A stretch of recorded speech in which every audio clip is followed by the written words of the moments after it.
can tell you is this.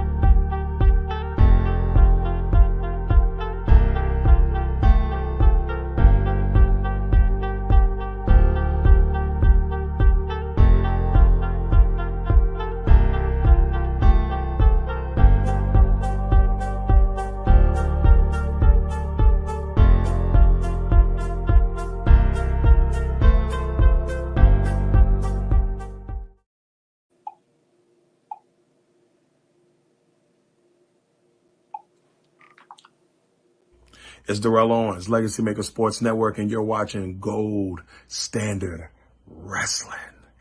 Let's go.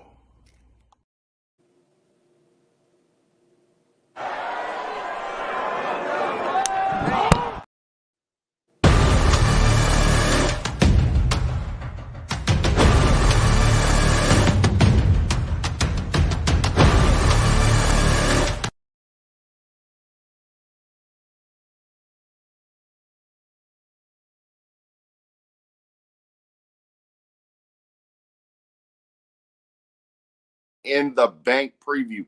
Ladies and gentlemen, we are at that time of the year. Yes, we are, as you see the crown behind you, as you see the Intercontinental Heavyweight title behind you, as you see the Robb Johnson Media Championship belt behind you. Let's change up this setting. I had it on the gold standard, but we're going to put this thing back at the right setting. So there we go right there. So welcome to the Robb Johnson Media Studios, also presented by Legacy Maker Sports Network. I do have a show tomorrow night, the after show of Money in the Bank, featuring myself, Larry Patterson, and Darrell Owens. Hopefully everybody can make it on. Also, we're going to have a commercial in there as well. Hopefully getting some promotions on my shows as we go on. So, again, I'm Robb Johnson of the Legacy Maker Sports Network and Robb Johnson Media. Make sure you follow us all on Facebook, Instagram, and Twitter. Make sure that you are following us on every platform. Make sure that you are sharing the content, liking the content, loving the content. And even if you don't like the content, still like the content. So, what do we have, ladies and gentlemen? What do we have coming up here on Money in the Bank? First of all, we still have SmackDown here in about another hour and 47 minutes. So we'll see what comes with SmackDown. I know that the tag team titles are supposed to be getting defended tonight, but we're not going to talk about that. We'll see how that plays out, and we'll talk about that tomorrow night. Once we do the preview, I'm not going to get too deep into NXT Heatwave, but I will do a topic on Trick Williams defending his title in a four-way for the NXT World title. That'll probably be the only one we get into. I'll probably watch NXT Heatwave Sunday night, and then I'll possibly do a preview, a post after that event as well. Might even be early in the morning. But again, we are here for the Money in the Bank preview. I'm glad you all are here with me. And what are your thoughts out there? What do you think about Money in the Bank? What do you think is going to happen this Saturday at 7 p.m. when WWE presents Money in the Bank, another Money in the Bank preview? Now, one thing about history is you need to know where you're going. You need to know your history before you know where you're going. So I'm going to run down to you guys the history, for those who don't know, of Money in the Bank. And what a lot of people forget is that Chris Jericho was the original brainchild of the Money in the Bank ladder match. So it was actually the first event happened at WrestleMania in 2005. The first winner of the Money in the Bank was at WrestleMania 21. Edge won that contest. Next in WrestleMania 22, Rob Van Dam won the Money in the Bank. 2007, it was contested at WrestleMania 23. The winner was Mr. Kennedy. I personally, folks, think that Money in the Bank being at WrestleMania was probably one of the more fun things that we could have at the event. I know WrestleMania is a 2-day event, but I'm not saying that the Money in the Bank pay-per-view is a bad thing, but when it was at WrestleMania, it was different. It was a good thing that we had. So we'll continue here. So in 2008, we had CM Punk, who won it at WrestleMania, WrestleMania 24. After that, WrestleMania 25, CM Punk won again. two-time winner. At WrestleMania 26, we had Jack Swagger, who won the briefcase. Of course, he went on to win the world title. After that, it was Kane. Kane won it, and then see, Money in the Bank, Raw briefcase winner. Then we had the Miz, who won it. Then the Miz won the Money in the Bank. 2011 at Money in the Bank, Daniel Bryan won it. In 2012, it was contested. It was contested at Money in the Bank with Dolph Ziggler winning. And if anybody remembers Dolph Ziggler, his world title run should have been magical, but it wasn't. He won it, got the concussion. A lot of tragic stories in professional wrestling when it comes to this Money in the Bank. But hey, the WWE Championship briefcase winner was John Cena. Let me see. When was this? This was 2012. Let's see. World title champion cash in. Yeah. Mm-hmm. So 2013, the Money in the Bank contest winner was Damian Sandow. We know exactly how that went. Damian Sandow did not do anything with that. 2014, Seth Rollins wins at Money in the Bank, and of course, you know what happened after that. 2015, Sheamus wins Money in the Bank. 2016, Dean Ambrose wins Money in the Bank. 2017, this was when the women started. Carmelo won. Then Baron Corbin won this for the men. In 2018, it was Alexa Bliss. Braun Strowman won as well. In 2019, Bayley won along with Brock Lesnar. In 2020, Asuka won along with Otis. In 2021, Nikki ASH, who is now a member of the Wyatt Six, she won along with Big E. They both won world championships. 2022, Liv Morgan won along with Austin Theory. Austin Theory's Money in the Bank briefcase run was horrible. That's the best I can tell you, folks.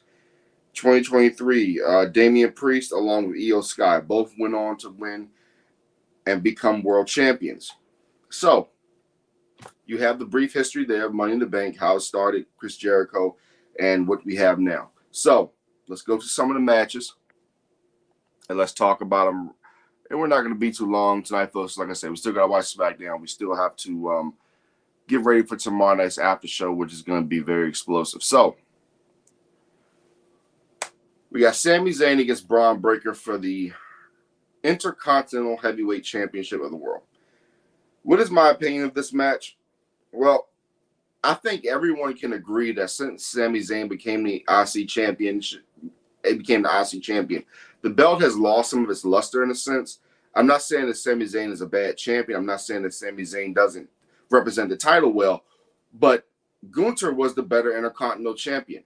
We'd rather see a match between Gunther and Braun Breaker. However, you also have to think about the business of the sport as well. Putting Gunther against a guy like Braun Breaker this soon for an IC title, yes, it would bring good headlines, it would be good theater, but it's not good business. Braun Breaker against Gunther should be saved for a World Heavyweight Championship match. It should be saved for a WrestleMania. So I agree with putting Sami Zayn against Braun Breaker. Now, when I look at this match, who do I think should win the match?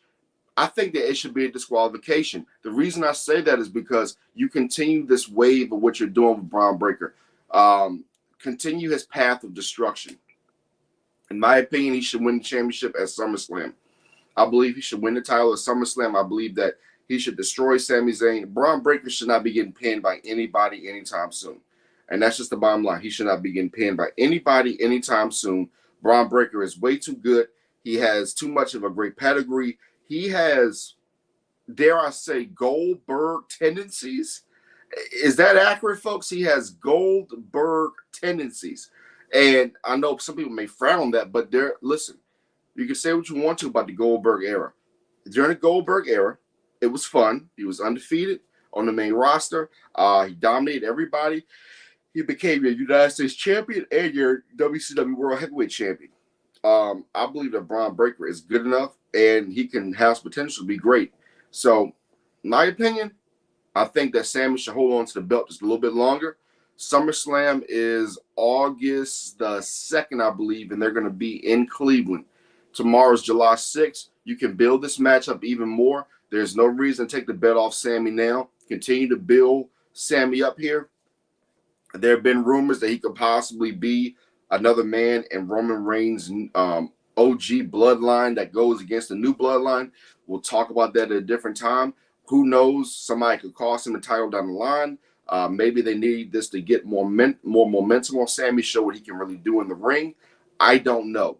But what I do know is that it's not the right time for Braun Breaker to take that title. Continue to build Sammy up, and then at SummerSlam, have Braun Breaker go in, beat Sami Zayn, and become your Intercontinental Champion. Now, and the reason I say SummerSlam is because if you are a historian of wrestling, you know that some of the greatest title changes in the history of professional wrestling, especially in WWE, has taken place at SummerSlam. You look at Mr. Perfect, the Texas Tornado. You look at Mr. Perfect against Bret Hart versus the British Bulldog. All of these were for the Intercontinental Heavyweight Championship. Razor Ramon at SummerSlam. You know, SummerSlam to me, folks, personifies the Intercontinental Heavyweight Championship. In fact, let me bring this up for you guys. This is one of my favorite titles. This is one of my favorite titles right here, folks. It's one of my favorite titles. Since I remember I was a kid, I had the old Intercontinental title with it was like a little foam title back in the day, but this is one of my favorite titles. I got hella belts, but this is my favorite belt right here. The Intercontinental Heavyweight Championship is my favorite championship. And in my opinion, folks, when Braun Breaker wins this at SummerSlam, he shouldn't win tomorrow. Tomorrow should be more of them building up towards SummerSlam. It should be a competitive match, but build it up towards SummerSlam, have some type of special stipulation. And when Braun Breaker wins that Intercontinental Championship at Money in the Bank, what needs to happen is he needs to make sure that they bring back the black strap. They need to bring back the black strap and have this old model of the Intercontinental Championship at SummerSlam. Well, the night after.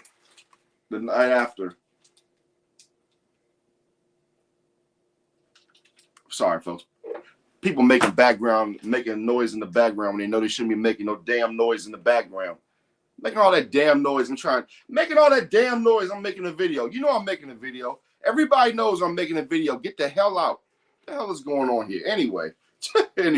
But hey, listen, making videos, it's unpredictable, just like WWE. So it is what it is. But yeah, I would do this match, and I would make this match a disqualification, and I would make sure that they wrestle each other again at SummerSlam for the Intercontinental Heavyweight Championship. Now, getting to the World Heavyweight Championship, we have Seth freaking Rollins against Damian Priest. Now, everyone knows I am a Damian Priest fan and a Seth Rollins fan. I am a huge fan of the South of the Heaven Chokeslam. I am a huge fan of the Curb Stomp.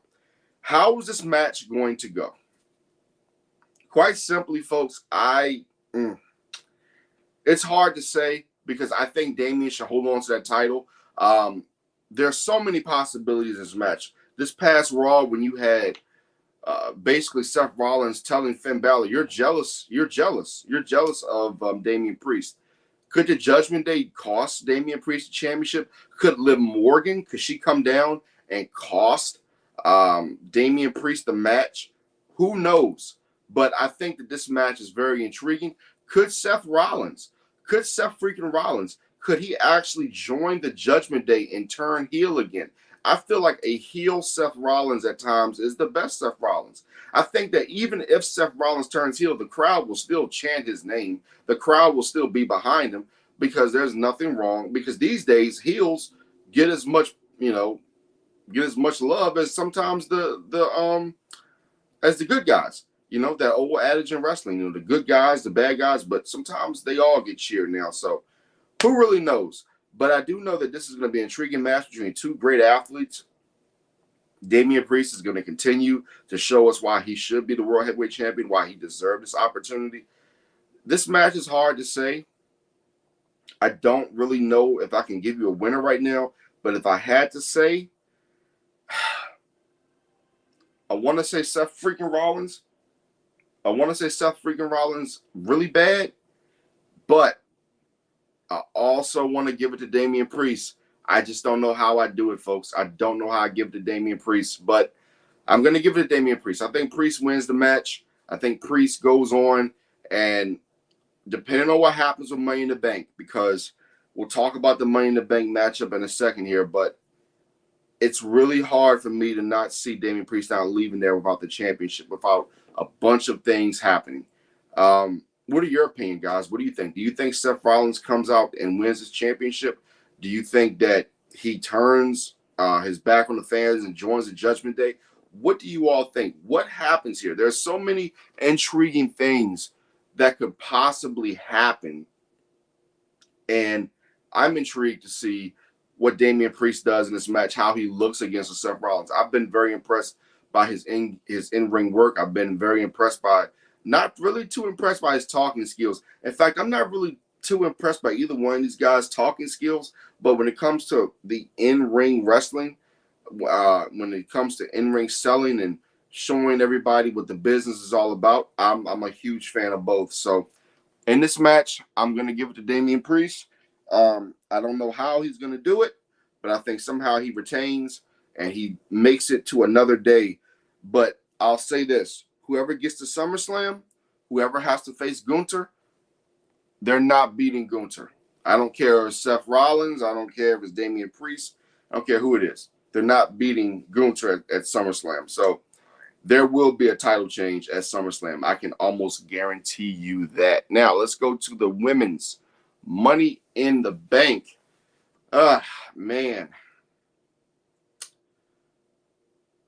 Io Sky, Valkyrie. Then you got Naomi. And you got these other cast of characters who, I'm going to be honest, folks. I feel like the women's Money in the Bank every year is just a little bit underwhelming. When you look at this lineup, it's a little bit underwhelming, and I really don't understand. I'm not saying, and this is my problem with with the Money in the Bank in all around. My issue is that I just feel like it lacks. I'm not going to say it lacks star power, but I just feel like it doesn't give us everything that we really need. Like, I really do understand the business of it where you don't want to expose. You don't want to expose Jade Cargill and Bianca Belair too soon because you want them to be able to have that WrestleMania moment. I get it. But, man, this is Money in the Bank is one of your biggest pay-per-views of the year. If it used to be one of your biggest pay-per-views of the year, but when you already have Io Sky, Chelsea Green, Lyra Valkyria, Tiffany Stratton, Naomi, and Zoe Stark, I'm not saying these women aren't stars. I think Naomi deserves to win this match. I think that she's earned it. It would be great to see Naomi win because it would go right into the storyline of her beef with Tiffany Stratton, her beef with Nia Jax, blah, blah, blah. But then again, I don't want her to get crushed either. I don't want her to win this match, go on to SummerSlam, and then, have a failed cash-in or don't cash in and it doesn't go well. If you're looking at this women's Money in the Bank, it's just quite this. It's quite simply this. Tiffany Stratton has to be your favorite to win this match. Tiffany Stratton has to be your favorite. If I had a wild card, it would probably be Valkyria. It's just hard for me right now to look at this group and say this group is an elite group of women who should be cashing in a Money in the Bank. Io Sky, who held the title for a while, before she lost it to Bayley at WrestleMania. Bayley's run has been average at best. I think average is being nice when it comes to Bayley's run so far. Very, very average when it comes to Bayley's run so far. So, looking at this match, who do I want to win? I want Naomi to win. Who do I think is going to win this match realistically? I would say probably Tiffany Stratton. Tiffany Stratton wins this match, and she goes on to possibly cash in on Bayley at SummerSlam, and then that sets up something with Nia Jax. Well, Nia Jax is facing Bayley at SummerSlam, so we'll definitely see how that goes. But hey, what's going on, Steven Askins? How you doing, brother, man? How's everything going with me? I'm doing good, man. Steven Askins right there, man. He covers the Washington Commanders, and he does great things with sports and things like that. So Make sure you check him out on Facebook, man. He does a lot of great things. Stratton is getting her push. Oh yeah, most definitely. I agree with you. Stratton is getting her push, and I see nothing wrong with it. You know, I'm not the greatest Tiffany Stratton fan, but I definitely get it, guys. Like, I get it. Tiffany Stratton is getting her push. She's going to continue to get her push. You know, she has the look. You know, that's what it's all about wrestling. She has the look. I think that she does, you know, she does a lot of good things in the ring, and she showed her worth against Becky Lynch as well. So let's get to the next match. Before we get to the men's Money in the Bank, let's get to this right here. We got the Bloodline against Cody Rhodes, Kevin Owens, and Randy Orton. It's going to be 3-on-3, or could they possibly add a member? We don't know. This is one of the more intriguing matches of the night because we don't know. I'm thinking that Solo and the Tongas are going to be in the ring while they save Jacob Fatu as the enforcer. My thing is, folks, do not expose Jacob Fatu too fast. He is, and when you look, and if you've ever watched Jacob Fatu's matches, he's one of the best athletes you've ever seen. And he's lost close to 30, 40 pounds. If you need to know more about Jacob Fatu, go back and watch his MLW highlights. Go listen to what Jim Cornette has to say. People can say all the they want, all the SHIT they want about Jim Cornette. And I don't care if you don't like Jim Cornette or you don't like what Jim Cornette has to say. When Jim Cornette says that you are legitimate and you are a badass, you are a badass in this wrestling business. And he gives Jacob Fatu all the praise. But again, you don't expose him too fast. In my humble opinion, I know that it is too soon to put him in any conversation for a world title match. I get it. But I'm telling you right now, I want to see Jacob Fatu against Cody Rhodes so bad. I want to see those two clash. I think Jacob Fatu, within his first 4 months in WWE, needs to be holding gold. Whether it's the U.S. heavyweight title, whether it's the world title, he needs to hold, whether it's the tag team championships.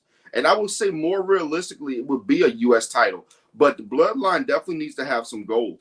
They need to legitimize themselves with some gold very soon. I think that this match is going to be good. I think that when you're dealing with guys like Cody Rhodes and Kevin Owens, who are such great workers, when you look at this match in entirety and you think about what this means for the future, is it going to be a squash? I don't think so. Do I think that the question is, folks, who takes the pin? Is it Cody Rhodes? Is it Randy Orton? Is it Kevin Owens? Is this match going to be no disqualification? Because if you think about it, whoever takes the pin, they can't take it clean. They can't take the pin clean because they still have to legitimize these baby faces. Cody Rhodes, even though he's your champion, he's been getting destroyed for months. From The Rock to the Bloodline with Rock and Roman to this situation now with Solo, the Tongas, and Jacob Fatu. So you look at this match in entirety. You look how strong the Bloodline is right now.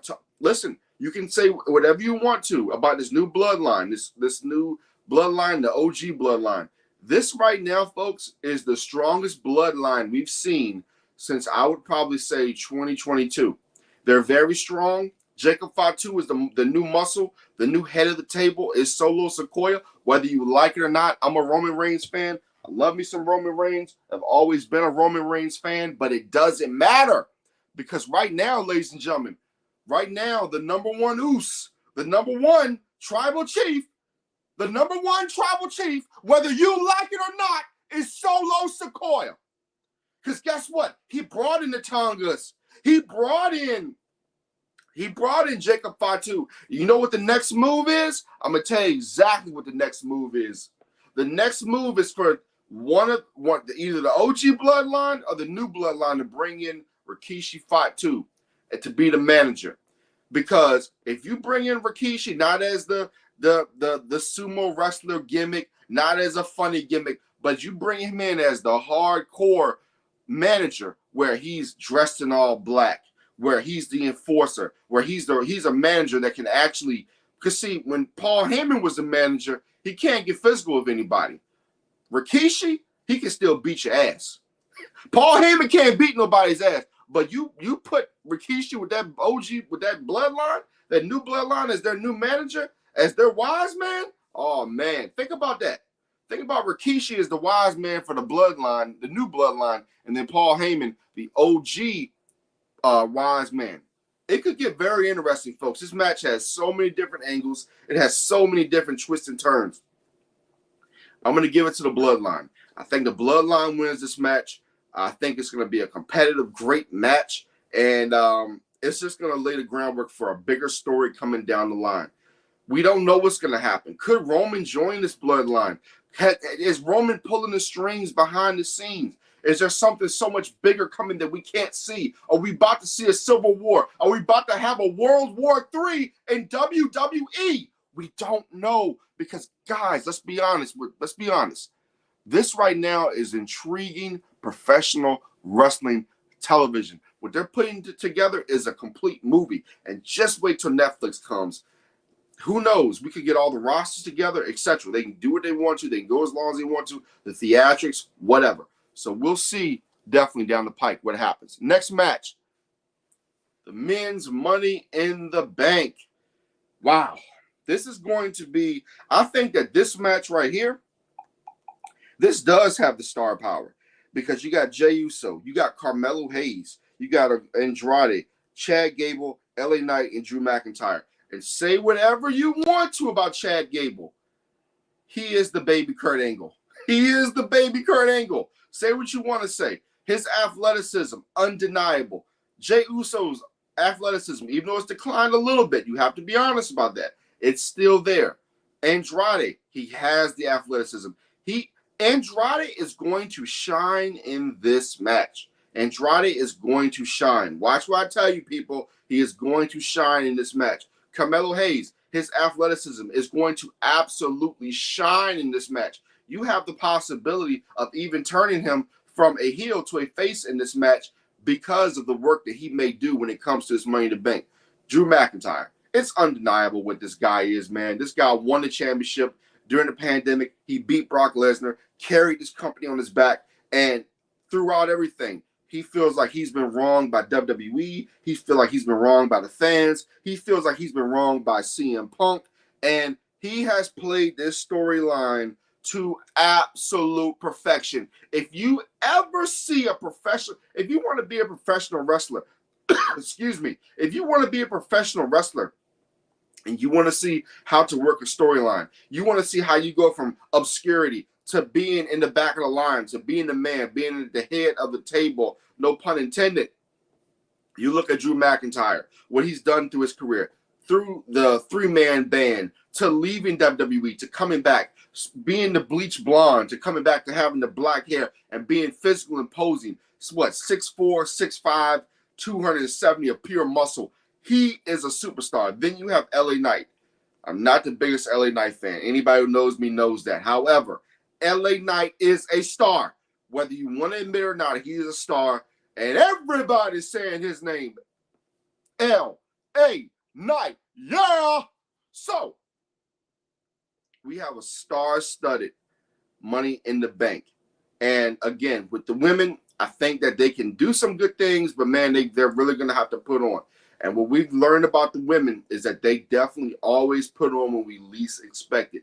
The men are going to have to do the same thing here. They're going to have to put on here, and they are going to have to show us what they're all about. And I think they will. Who wins the match? In my expert wrestling opinion, I would have to say Drew McIntyre, and then I would have to say Drew McIntyre is going to try to cash in the same night and gets either screwed over by CM Punk, or we get a return of CM Punk's wife. We get a return from CM Punk's wife, and she comes back and she costs Drew McIntyre the championship. Now, do I think that we will get a return from AJ Lee? It's a possibility, folks. It's a possibility that AJ Lee could return. She could cost Drew McIntyre, and then you could play it up in the storyline. You know how gold that is. First, you got CM Punk who stops you. Now that you think that you no longer have to worry about CM Punk. Here comes AJ Lee.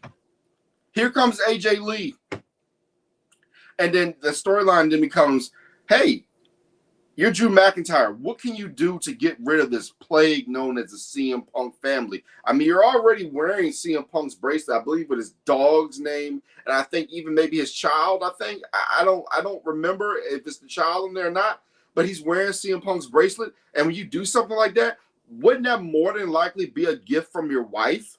Wouldn't that be something that's from your wife? So she had to take that person, so you could play this storyline, man, any way you want to. So I think for me, I know a lot of people want to see Jey Uso win this, but I'm looking at it and I really think that Drew McIntyre is going to win this. And again, expect CM Punk or AJ Lee to get involved. Because again, the bracelet we're seeing, I'm gonna say it again, the bracelet that CM Punk has with the dog's name, and I believe the little girl's name on that bracelet.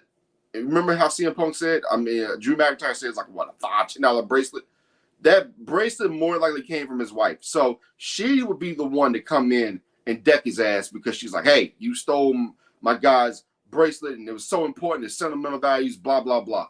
So many different storylines you can go with that. So those are my winners, folks. If we're going to go back through it, I have a DQ between Sami Zayn and Braun Breaker. I have Damian Priest beating Seth freaking Rollins. I have Tiffany Stratton win the women's Money in the Bank. I have the Bloodline winning against Kevin Owens, Cody Rhodes, and Randy Orton, with possibly Rikishi Fatu coming back as the brand new manager of this new group, this new Bloodline group. And I'm wishing that Jey Uso would win, but I'm thinking that business-wise, Drew McIntyre wins. Now, we're going to go to a word from Darrell Owens about how he has his predictions for the Money in the Bank winners and losers. Now, just remember, tomorrow night, after Money in the Bank, around 10 p.m. Eastern, it might be a little bit later than that, maybe 10:15, 10:20, but no later than 10:20, we're going to start the Money in the Bank after show, even if the show is going on, because we got to get that in. But here's Darrell Owens. Remember, it's me, Darrell Owens, and Larry Patterson tomorrow night. And if you want to join into the show, just let me know, inbox me, and I will, on my Facebook, my Instagram, Robb Johnson Media, and I will get you on the show if you want to talk some professional wrestling. So here's Darrell Owens with his previews for Money in the Bank. Hey, what's up, gold standard of wrestling fans? I'm your man, Darrell Owens. You already know where I'm from, but Rob invited me on to give my predictions for Money in the Bank. I'm a little sad because I wish I could be there with y'all, going through all this goodness with Rob, but I will give you my predictions for the show. So they got 5 matches going on Money in the Bank. It should be a really nice setup for SummerSlam, which will be coming here in the next couple of weeks.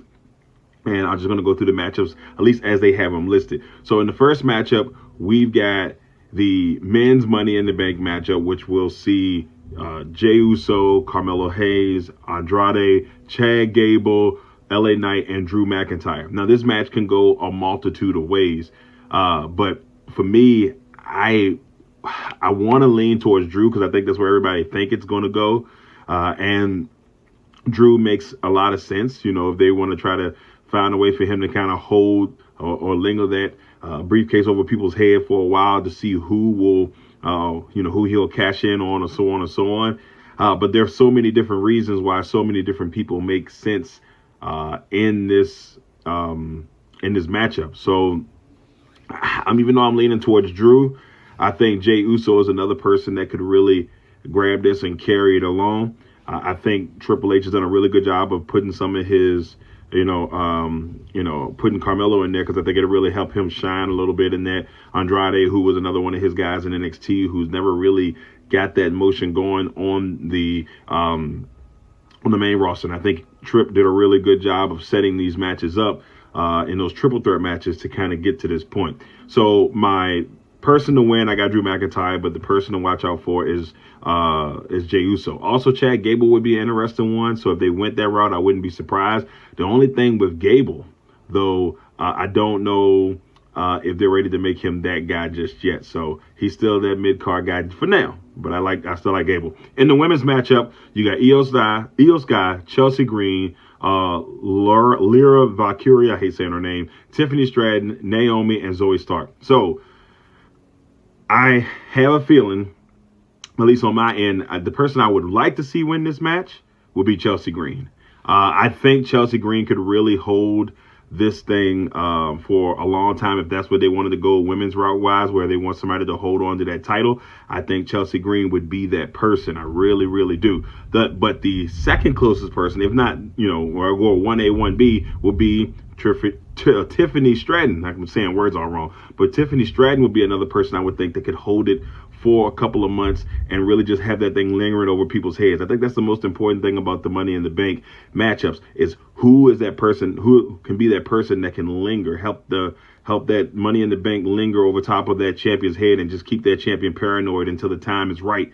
So, I'm going to go with Chelsea Green. I really like Chelsea Green on this end because people really sleep on her wrestling ability. But it would not surprise me if Tiffany Stratton is the one that gets this one.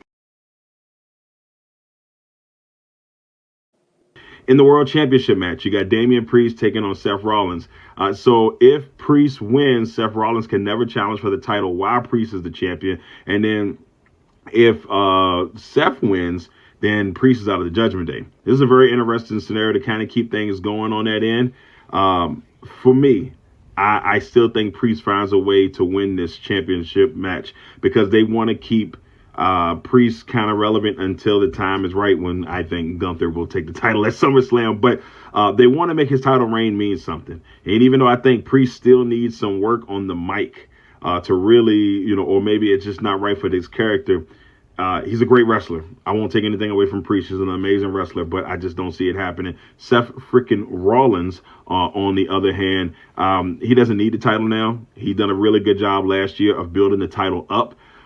So if they give it back to him, that would be interesting because if you go all the way back to January, you remember when Seth freaking Rollins and Mr. Gunther had a little quarrel in the ring right after the Royal Rumble, where they kind of talked about him coming to take that title. So that could be a storyline nobody's really thinking about. That could happen. In the fourth matchup, you got Sami Zayn and Braun Breaker. Somehow Sami Zayn wins this match. Because I don't know if they want Braun to have the title just yet, even though they've done an amazing job of pushing him. Personally, I would like to see Braun Breaker win this match. They got to get the title off of Sami, unless Sami's starting to turn heel. It's just something that he's a great wrestler. He's good on the mic. It's just not working for me. But personally, I would like to see Braun Breaker win this match. But somehow, some way, I see Sami Zayn winning this match. And then in the last match, you got the 6-man tag team match with the Bloodline. Cody Rhodes, Randy Orton, Kevin Owens versus the Bloodline with Solo, Tama Tonga, and Tonga Loa, and Jacob Fatu. Now, I don't know which three are going to be in this match. We know Solo's going to be in there, but we don't know who the other two. If WWE's smart, I wouldn't. This is going to sound crazy. I don't know if I would let Jacob get in there just yet, kind of teasing him a little bit until the time is right. But I think that, it'll probably be the other three. But we'll see. Personally, I want to see the Bloodline win this match. You have to continue to build the Bloodline up. You have to make the Bloodline amazing. You have to make them amazing, okay? And so if you want the Bloodline to be amazing, you have to find a way for them to win this match, even if it's by DQ or whatever way. It's a 6-man match, but whatever way they need to win the match, you got to have that Bloodline feel like they were when Roman Reigns was just finding ways to win. You have to continue to build Solo and that group up. And I don't think you can do that the right way with Cody and then winning, but I can't see them also having Cody losing. They're trying to keep Cody on a high horse, but I think it's important for the long-term story. So, all right, quick review.